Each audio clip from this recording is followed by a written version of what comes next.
माँ, बेटा और बहू तीनों डाइनिंग टेबल पर बैठकर खाना खा रहे थे। खाना खाते खाते बेटा अपनी पत्नी से बोला, नीता तुमने आज भी दाल रोटी ही बना दी।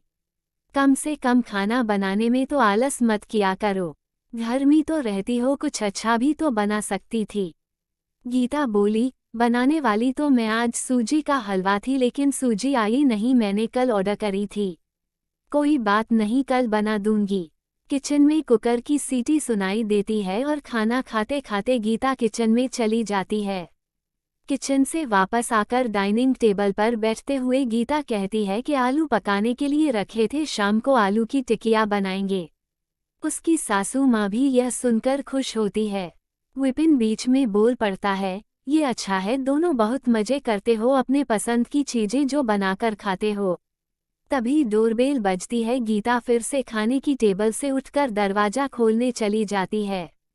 दरवाजे पर डिलीवरी बॉय सूजी लेकर आया होता। पार्सल लेकर गीता फिर से डाइनिंग टेबल पर खाना खाने बैठती है। तब माँ बेटे से कहती है कि तू दरवाजा खोल देता, बेचारी को खाना खाते समय भी सुकून नहीं है। बेटा कहता है, सॉरी माँ, मैं नहीं उठ सकता, मुझे ऑफिस जाने के लिए देर हो रही है। विपिन खाना खाकर ऑफिस की तैयारी करने के लिए अपने रूम में चला जाता है। कुछ ही सेकंडों बाद वो गीता को आवाज देता है, गीता मेरी घड़ी कहाँ है? मिल नहीं रही है। गीता खाना खाते खाते ही उसे बताती है, अलमारी के ड्रॉअर में देखो। विपिन कहता है, नहीं मिल रही है। गीता फिर एक बार खाने के टेबल से उठकर उसके तरफ जाने ही वाली होती है कि सासू माँ उसे रोक लेती हैं और पहले खाना खाने के लिए कहती है। सासू माँ कहती है, बच्चा नहीं है, ढूंढ लेगा वह। थोड़ी देर बाद रूम से विपिन की आवाज आती है, मिल गई।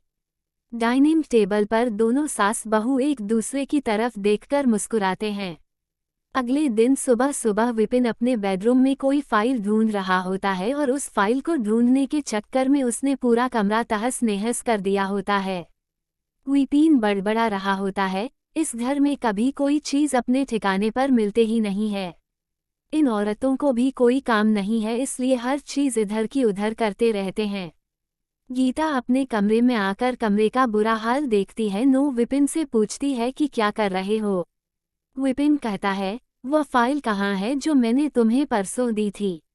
गीता तुरंत वह फाइल निकालकर विपिन के हाथों में थमा देती है और उससे कहती है कि एक बार मुझसे पूछ लिया होता, पूरा कमरा फैला के रख दिया है। विपिन उल्टा नीता को ही डांट देता है और कहता, ठीक है, अगर पूरा कमरा फैला दिया है तो तुम्हें और काम भी किया है। यही काम पूरा दिन करते बैठो। कभी कभी लगता है मुझे हाउसवाइफ से शादी करनी ही नहीं चाहिए थी। इतना बोलकर विपिन ऑफिस के लिए निकल जाता है। पति पत्नी की यह बातचीत माँ भी सुन रही होती है, जिसका विपिन को पता नहीं होता। अब माँ और गीता विपिन को सबक सिखाने के लिए प्लान बनाते हैं। अगले दिन सुबह सुबह जब विपिन नींद से जागता है तो गीता को चाय के लिए चिल्ला कर कह रहा होता है। पास ही में सोफे पर बैठी माँ उससे कहती है, गीता नहीं है, वो अपने माँ के घर गई है, कोई जरूरी काम था। विपिन फोन निकालकर गीता को कॉल करने लगता है, तब माँ उसे रोकते हुए कहती है, फोन मत कर, माँ के घर ही तो गई है, आ जाएगी 2-3 दिन में। विपिन फोन रख देता है और माँ से कह रहा होता है कि माँ चाय।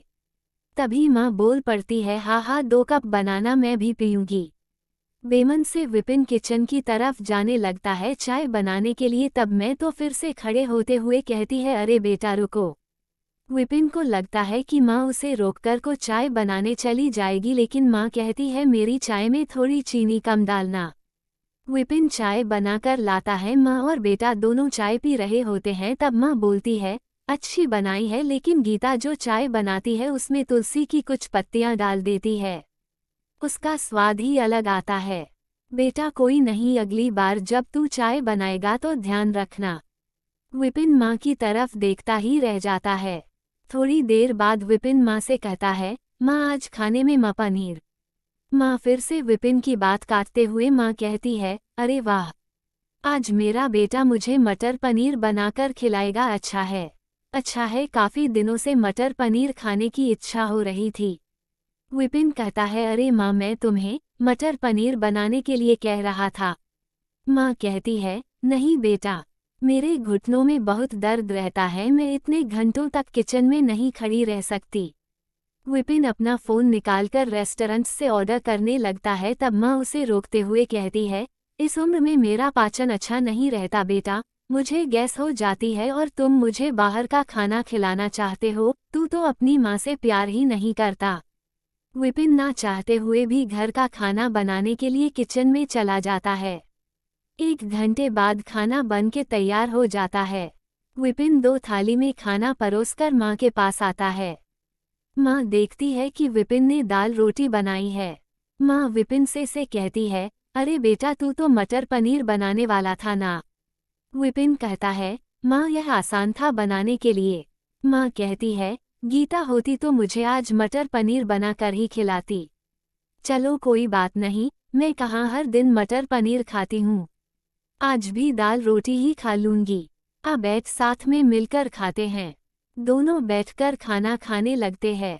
विपिन ने पहला निवाला मुंह में रखा ही होता है कि माँ उसे कहती है, अरे बेटा दाल में नमक थोड़ा कम है, जाकर जरा नमक लेकर आ। विपिन खाते खाते उठता है और किचन से जाकर नमक लेकर माँ को देता है, फिर अपना खाना खाने बैठता है। बीच में ही माँ खांसने लगती है और विपिन से कहती है, अरे बेटा खाना गले में अटक गया है, थोड़ा पानी लेकर आ। विपिन फिर से खाना खाते खाते उठाता है और पानी लाकर माँ को देता है। इन सब से विपिन के मुंह पर परेशानी साफ देखी जा सकती है। विपिन को अब महसूस भी हो रहा होता है कि जैसा बर्ताव वह गीता के साथ करता है उसे कितना बुरा लगता होगा। हालांकि गीता के मुंह पर कभी उसने शिकन नहीं देखी थी। माँ यहीं नहीं रुकती, खाना खाके हो जाने पर माँ विपिन को थालियाँ धोने के लिए कहती है। फिर माँ अपने बेड पर आराम करने लगती है। तब विपिन को चादर ओढ़ आने के लिए कहती है। उसके बाद जब विपिन रूम से जा रहा हूँ था तब उसे रोककर सी कम करने के लिए कहती है। इन सब कामों से विपिन परेशान हो जाता है लेकिन कुछ बोल नहीं पाता। अगले दिन सवेरे सवेरे विपिन खाना बनाने के लिए सब्जियां काट रहा होता है लेकिन उसका ध्यान सब्जियों पर नहीं होता। वह गीता के बारे में सोच रहा होता है और पछतावा कर रहा होता है कि वह कितना गलत था कि हाउसवाइफ का काम आसान होता है। तभी बेख्याली में उसकी उंगली कट जाती है, उससे खून बहने लगता है और वह बेसिन में अपनी उंगली धोने के लिए चला जाता है। तभी गीता उसके पास आकर उसके हाथों में पट्टी बांधने लगती है, यानी कि गीता कभी माँ के घर गई ही नहीं थी। यह तो सास बहू के प्लान का हिस्सा था जिससे वह विपिन से छुपकर उसी घर में रह रही थी। विपिन नीता को देखकर काफी खुश हो जाता है। गीता से कहता है, घर का काम हम दोनों मिलकर किया करेंगे। गीता पूछती है, ऐसा क्यों? विपिन कहता है कि मैं घर का काम सीख जाऊंगा और घर अगर हम दोनों का है तो घर का काम भी हम दोनों का ही होना चाहिए। आपको ये कहानी कैसी लगी हमें कमेंट करके ज़रूर बताइए, क्योंकि आपके कमेंट्स ही हमें और बेहतर लिखने के लिए प्रेरित करते हैं। अमीना कहानी वर्ल्ड को सब्सक्राइब करना न भूलें।